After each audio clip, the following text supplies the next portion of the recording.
Jurassic Park creator Michael Crichton. Jurassic Park films are a box office hit for a while. The first Jurassic Park film was the highest-grossing film in history, as well as immensely popular with the public. The seventh film was made on it that same year. Let's learn about its creator. Michael Crichton, an English literature student at Harvard University, dropped out of school because he felt the academic standards were low. The final reason being an essay he wrote on George Orwell. The essay was graded B-. After spending the next year in Europe, Michael returned to Boston, Massachusetts and enrolled in Harvard Medical School. After several attempts to quit, he not only became a doctor in 1969, but also quit his profession. The reason was that he had found the profession he loved, namely writing. While still a medical student, he began writing novels in his spare time under the pen name John Lange.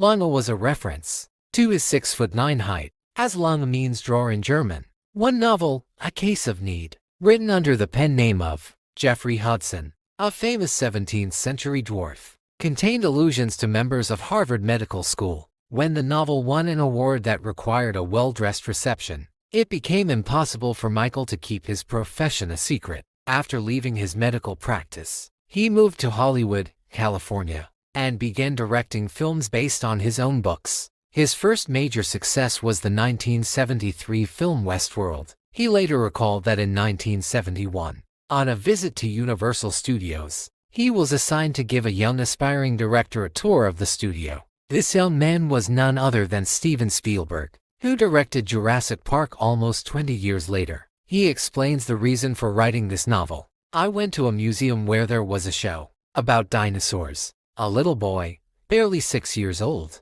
would call out the name of each dinosaur as it appeared on the screen, such as Tyrannosaurus or Stegosaurus. He did this for an hour, and then I thought, what is it about dinosaurs that people are so crazy about? And that's when I decided to write Jurassic Park. In 1993, Jurassic Park was released along with another of his novels, Rising Sun, which was a huge success. Disclosure was released in 1994, and Congo in 1995. But the film rights to his next novel, Airframe, were sold for a huge sum even before it was published. Actresses like Sigourney Weaver, Gwyneth Paltrow, and Demi Moore were set to star in it, but the deal fell through when Crichton didn't like the script and returned all the money. According to Crichton, Jurassic Park is the best of the films based on his novels, while the 1974 film, The Terminal Man, is the worst.